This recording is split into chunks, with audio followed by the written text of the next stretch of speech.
¿Quieres incorporarte a la comunidad de Sierra de Historias? Pulsa el botón Unirme, apóyanos con tu contribución y conviértete en miembro de nuestro canal.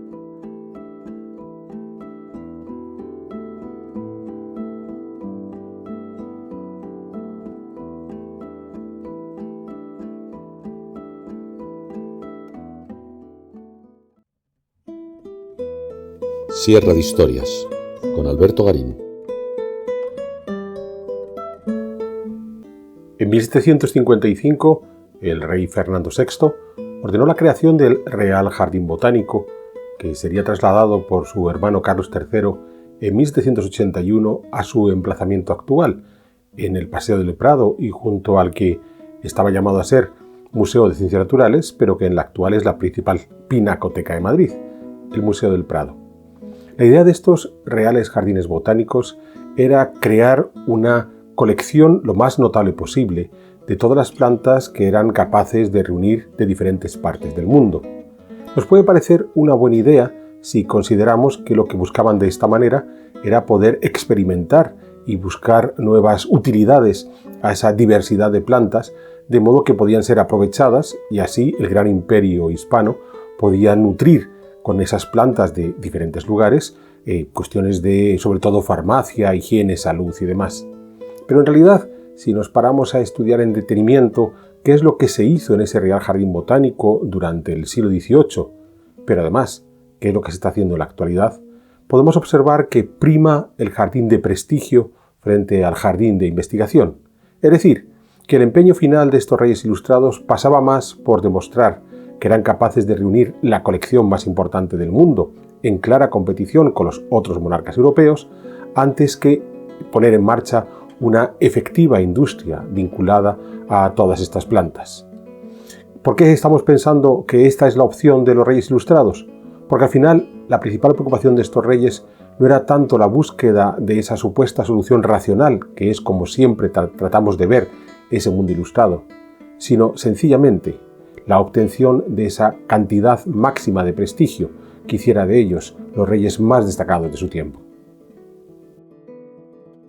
El Real Jardín Botánico de Madrid fue creado en su emplazamiento actual en 1781, siendo rey de las Españas Carlos III, y tuvo como director a Casimiro Gómez Ortega, que fue el encargado de trasladar el Jardín Botánico de su emplazamiento previo a las orillas del Manzanares, una fundación que había sido realizada décadas atrás, reinando Fernando VI, hermanastro de Carlos III, y teniendo como primer director de aquel jardín botánico inicial a José Quer y Martínez. La idea de este jardín botánico era poder reunir las diferentes variedades de flores y plantas que existían en toda la monarquía hispánica, desde las ya abundantes en la península ibérica y que habían sido largamente inventariadas por el propio Quer, a sobre todo las numerosísimas plantas que podían traer desde América en las sucesivas expediciones que Casimiro Gómez Ortega o bien organizó o bien reforzó, pues ya estaban en marcha.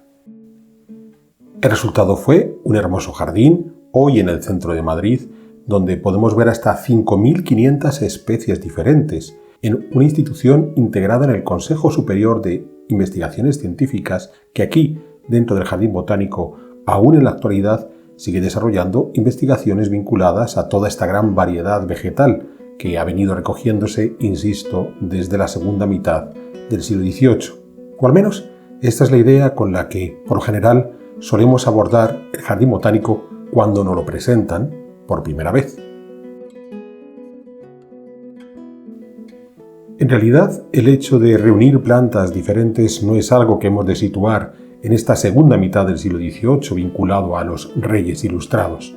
Ya sabemos de la existencia de un jardín botánico en Aranjuez, propiciado por Felipe II a finales del siglo XVI, y que en realidad venía a formar parte de esa larga lista de palacios con vistosos jardines que eran propios de la monarquía hispánica y que en muchos casos podíamos vincular directamente con los palacios andalusíes. Bien es cierto que tanto en esos palacios de la monarquía hispánica previa, los de la Baja Edad Media, como en los palacios andalusíes no había un esfuerzo tan denodado por reunir una gran cantidad de diferentes especies vegetales, aunque sí que había un empeño por aprovechar al menos todas aquellas que había en el entorno. Podemos pensar que esos jardines medievales o que ese primer botánico que había establecido Felipe II no tenía la misma búsqueda de racionalidad, de cientifismo, que nos vamos a encontrar en este Jardín Botánico Real de Madrid.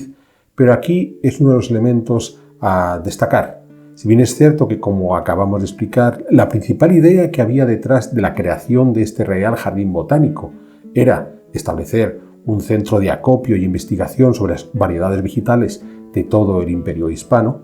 lo primero que va a dominar este jardín botánico, y que es algo que sigue siendo reseñable hasta la actualidad, es la belleza del jardín per se, es decir, la creación de un entorno natural de gran atractivo donde poder lucir y, por qué no, vanagloriarse de esa gran cantidad de variedades florales y vegetales.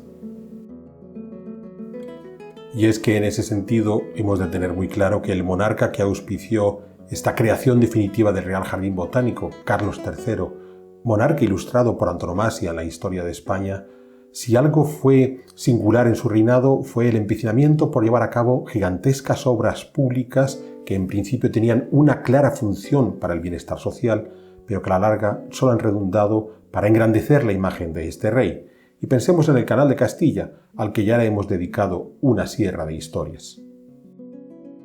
Porque no podemos olvidar que ese cambio de emplazamiento del Jardín Botánico desde las orillas del Manzanares, donde lo había situado Fernando VI, a este Salón del Prado, cuya rehabilitación es una de las grandes obras urbanísticas en Madrid de Carlos III, está marcando cómo, junto a ese interés por las ciencias, hemos de pensar que a la par del Jardín Botánico habría otras dos grandes instituciones científicas, un museo de ciencias naturales, que hoy es donde se sitúa el Museo del Prado, y un observatorio astronómico, que quedaría por detrás del Jardín Botánico. Pues bien, este Salón del Prado, la gran intervención urbanística de Carlos III en Madrid, lo que estaba buscando era sobre todo ampliar la visión que de su corte tenía Carlos III vis a vis de todos aquellos embajadores y nobles que pudieran visitarle cuando llegaran a la capital. Es decir, sí que pareciera haber un empeño por mejorar las ciencias en España, pero sobre todo hay un manifiesto impulso por crear una corte de abolengo, de prestigio, donde el rey pudiera vanagloriarse no solamente de sus obras artísticas, sino también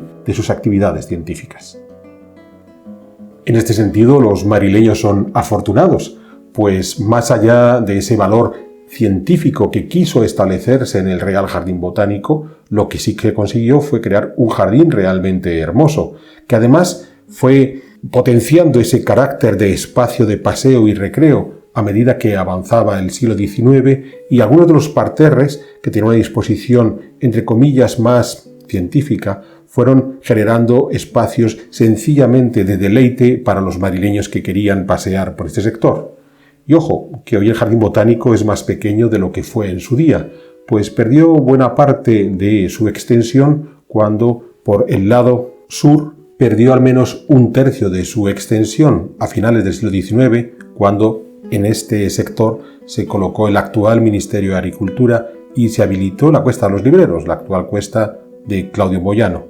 Una mengua en la extensión del Jardín Botánico en estos finales del siglo XIX que nos muestra bien cómo ya ese empeño inicial de Carlos III de tener el Jardín Botánico más grande de las monarquías europeas ya no era tan valorado un siglo después, y sin dificultad se le podía eliminar ese tercio de su extensión sin que sus gestores consideraran que estaban sufriendo una pérdida importante en ese jardín.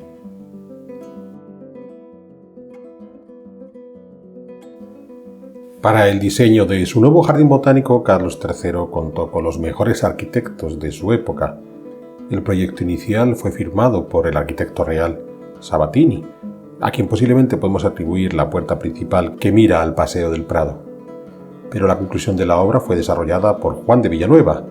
el otro gran arquitecto de Carlos III, que además de autor de este remate del Jardín Botánico, sería el diseñador del Museo del Prado. Con ello, Carlos III demostraba que esta obra del Real Jardín Botánico, una vez más, no había de ser sencillamente un espacio más o menos bien habilitado para esa recolección y estudio de las plantas de toda la monarquía hispánica, sino un auténtico espacio de lujo y prestigio, porque, una vez más, si algo buscaba Carlos III,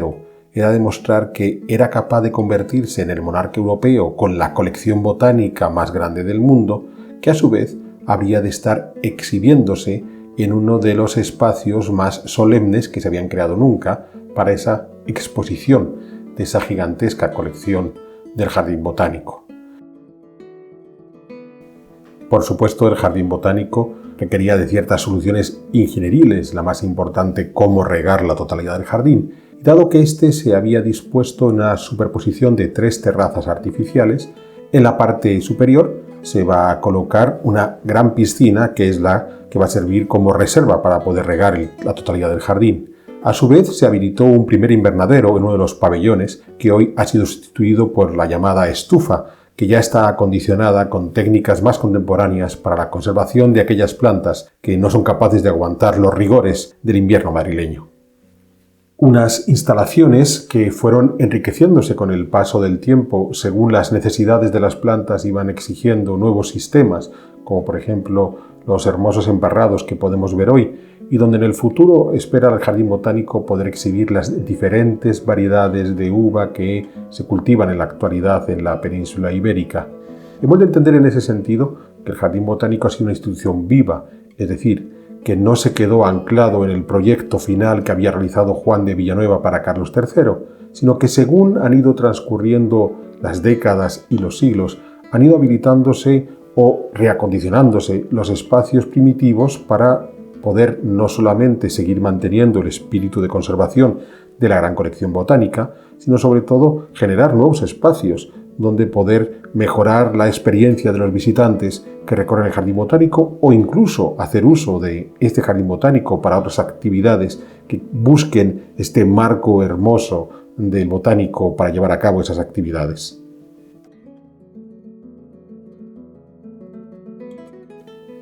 Pero la posibilidad de habilitar para nuevos eventos no ha de hacernos olvidar el origen fundamental del Jardín Botánico. En principio, el que se había puesto como objetivo primero, que era reunir la mayor cantidad posible de variedades vegetales que existían en la monarquía hispánica, tanto en Europa como sobre todo en América, y de esta manera, una vez que tuvieran todas esas plantas en Madrid, poder lanzar un gran proyecto de estudio y análisis hasta poder entender todas las posibilidades que esas plantas podían entregar a la sociedad, desde funciones agrícolas a funciones medicinales, perfumería o la industria textil, pensando en variedades de tintes. Ese era el objetivo que en principio se estaba buscando a la hora de crear este jardín botánico. De ahí esa necesidad de habilitar espacios para las plantas que eran capaces de soportar el clima madrileño al aire libre y para aquellas otras que necesitan unas condiciones de temperatura más estable, los invernaderos hasta la estufa actual. Retengamos esta idea. La clave del jardín botánico era generar un espacio para el estudio de esa variadísima flora que se contaba dentro de la monarquía hispánica. ¿Eso qué implicaba? Que más allá del reconocimiento de la existencia de esas plantas, de la posibilidad de incorporar nuevas variedades en el gran catálogo de la botánica, la idea era, bien, y ahora que ya hemos reconocido esa planta, ya somos capaces de incluir en esas clasificaciones propias de los botánicos, ¿qué uso podemos dar a esa planta en cuestión? Y aquí es donde el jardín botánico empezó a hacer aguas, puesto que a pesar de la increíble cantidad de variedades que fueron capaces de acumular a finales del siglo XVIII y principios del XIX, la mayor parte de ellas no se les sacó partido, pese a que en otros ambientes científicos que pudieron recibir la información llegada a Madrid a este jardín botánico sí supieron sacarle ese partido. Podemos preguntarnos la razón por la que no fueron capaces de exprimir hasta el final este experimento, y probablemente aquí hemos de considerar que la voluntad de Carlos III y de su hijo Carlos IV al final era tener la mayor colección posible de plantas, pero cuando los botánicos a cargo de esta colección que hemos mencionado al principio podían requerir sacarle más jugo a lo que estaban haciendo, los reyes se quedaron con la idea de mi jardín es bello, es abundante en variedades, hasta aquí estamos bien. Y eso a pesar de que si ya el director originario Kerr se había preocupado por hacer una buena clasificación de las plantas conocidas en España,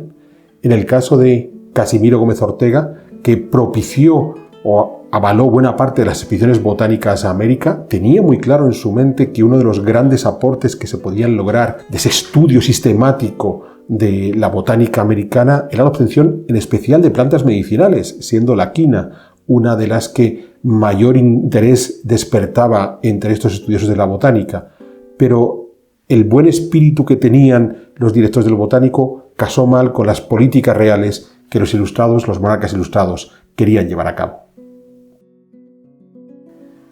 Y esto a pesar de que oficialmente se impulsaron una serie de expediciones botánicas, o se incorporaron expediciones botánicas a expediciones geográficas más amplias a finales del siglo XVIII por toda América. Podemos recordar la expedición botánica al Perú y Chile entre 1777 y 1788, dirigida por dos discípulos de Casimiro Gómez Ortega, Hipólito Ruiz y José Pavón. Pero también la de José Celestino Mutis en la Nueva Granada, que de partida no formaba parte de los que estaba manejando en su cabeza Casimiro Gómez, pero que desde el Jardín madrileño Casimiro Gómez aprovechó para solicitar a Mutis que incorporase los criterios que él estaba empleando en esa otra expedición que había organizado en Perú y Chile para seguir reuniendo la mayor cantidad posible de variedades. En el caso de Mutis es cierto que más allá de una correctísima clasificación que supuso la elaboración de miles y miles de láminas botánicas, entre las que estamos viendo ahora en este vídeo, no hubo un verdadero interés por hacer ese análisis científico fino que podía estar requiriendo la posibilidad de sacarle provecho a todas estas expediciones botánicas. O la expedición botánica por la Nueva España, que llevaría desde los territorios de México hasta Centroamérica y que en principio habría de estar dirigida por Martín de Sesé, otro de estos modelos de expedición donde de nuevo se hizo un trabajo espectacular de recopilación de información botánica que fue enviada de manera sistemática a Madrid, para allí, más allá de su correcto almacenamiento, que afortunadamente se conserva hasta hoy en unas condiciones impecables, no fueron capaces de sacarle todo el partido, no solo al costosísimo proyecto de las diferentes expediciones, sino a la propia existencia del Jardín Botánico, dado que la mayor parte de esa información botánica sería aprovechada no en Madrid, sino en otros centros por toda Europa que sencillamente recibieron ejemplares de estas investigaciones provenientes desde Madrid y que supieron sacarle ese partido para sus aprovechamientos, como decíamos antes, desde la agricultura a la industria textil, pasando por la medicina. O como tiene a bien decir la investigadora mexicana Gabriela Zamundo, la monarquía hispánica fue la que dedicó más recursos para el conocimiento florístico de sus colonias y la que se mostró más incapaz para sacarle resultados a todo ese conocimiento. Por cierto, en el Botánico, además de la espectacular colección de láminas de estas expediciones por toda Hispanoamérica, aún se conservan algunas de las cajas que se empleaban para enviar las flores, los vegetales vivos desde América o las semillas, de manera que podían así ser cultivadas dentro del Jardín Botánico. Unos instrumentos que se encuentran un tanto arrinconados, pero que no dejan de ser significativos de ese empeño que se tomó a finales del XVIII por hacer la recolección más sistemática de la flora americana. Y eso que, finalizada la guerra de independencia contra las tropas napoleónicas, en el Jardín Botánico se puso en marcha una enseñanza oficial de agricultura, que de esa manera los estudiantes podían aprovechar ese estudio directo de las plantas del botánico y tratar de sacarle provecho para sus propósitos agrícolas. De esta escuela, que ya no tiene su sede en el Jardín Botánico, queda un singular mural establecido a comienzos del siglo XX, en 1915, elaborado por el ilustre ceramista Daniel Zuloaga, un mural que curiosamente estuvo a punto de desaparecer y que solo el empecinamiento de parte del personal del Botánico ha permitido que se salve del olvido. Las expediciones americanas no fueron sacado todo el partido que podrían. La escuela agrícola fue funcionando, pero eso no impidió que a lo largo del siglo XIX el Jardín Botánico fuera perdiendo su capacidad hasta el punto de que, como explicábamos antes, hasta vio reducidas sus dimensiones. De modo que cuando llegamos al siglo XX estamos en una institución que cada vez va perdiendo más peso y incluso, aunque en 1939 fue incorporado dentro del Consejo Superior de Investigaciones Científicas aún habría de perdurar en una situación de escaso aprovechamiento, por no decir triste abandono, durante las siguientes décadas, de modo que habrá que esperar hasta los años 70 del siglo XX para que el jardín botánico fuera de nuevo tenido en cuenta por las instituciones públicas. Es entonces cuando comienzan primero las intervenciones de Antonio Fernández Alba y ya hasta la actualidad la de José Miguel Rueda, un arquitecto exquisito, que se ha visto en la obligación de comenzar por recuperar el propio conjunto, el propio edificio con sus jardines, para poder sacarle todo el provecho que puede tener un tesoro tan destacado como el Jardín Botánico de Madrid. Porque, insisto, pese a que podemos hablar de ese éxito aparente de Carlos III logrando reunir en la capital de su imperio una cantidad casi infinita de variedades vegetales, en su tiempo esa cantidad de variedades no fueron aprovechadas con unos fines realmente útiles, pero es que según fueron pasando las décadas y los siglos, la institución del Jardín Botánico fue decayendo y decayendo y decayendo hasta esta recuperación ya de finales del siglo XX.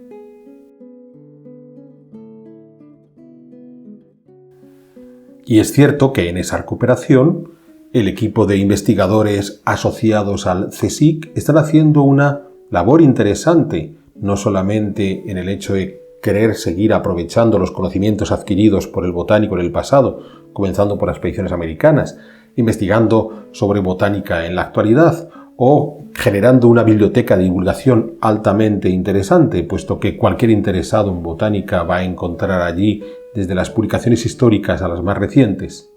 Sin embargo, si algo ha caracterizado el Jardín Botánico desde ese empeño por su recuperación en los años 70 del siglo XX, es que se ha convertido en un singular marco de exhibición de los poderes políticos, demostrando que aprendieron bien la lección puesta por Carlos III de que el botánico es sobre todo aquel lugar donde exhibir el prestigio de los jefes del gobierno.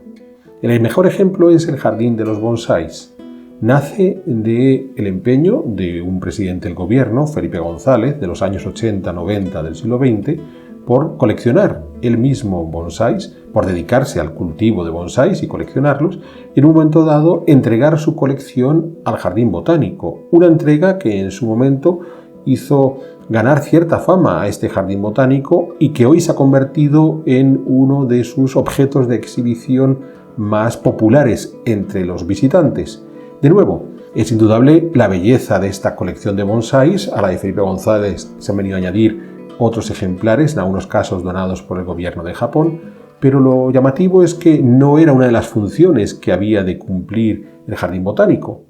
Puede ser, ¿por qué no? Podemos utilizar el botánico como una escuela para la formación de aquellos aficionados al arte del bonsái que quieran aprender o mejorar sus prácticas, pero que en realidad se queda un tanto alejado de lo que en principio se había concebido el Jardín Botánico, un centro de investigación científica para poder analizar las diferentes variedades de vegetales que estaban por toda la monarquía hispánica. El caso del Jardín de los Bonsáis, que nace de ese, entre comillas, capricho de un presidente del gobierno, en ese caso Felipe González, no es el único. La ultimísima intervención que ha tenido el Jardín Botánico resulta aún más chocante.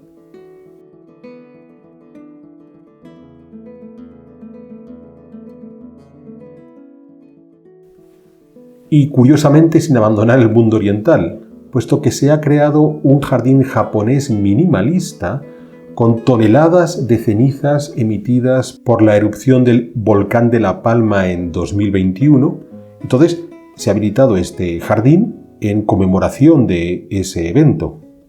preguntándonos hasta qué punto,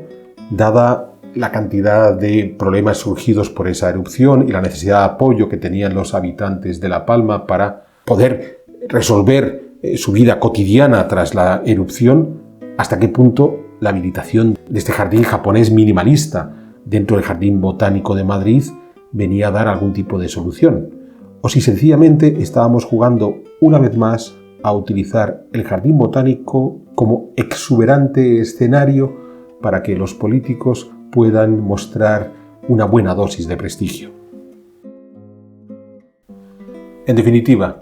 que el Real Jardín Botánico de Madrid es otro más de esos proyectos lanzados por los monarcas ilustrados que de forma grandilocuente pretendían solucionar todos los problemas del mundo y que al final se quedaban solo en la vanagloria de poder mostrar que habían hecho algo que era más grande que lo que tenían los otros monarcas ilustrados de su tiempo.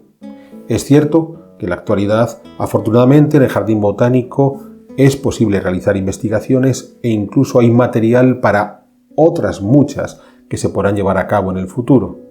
Y sobre todo, se ha construido un hermosísimo jardín en el corazón de Madrid que puede ser ricamente aprovechado por los madrileños y por aquellos que visitan la ciudad.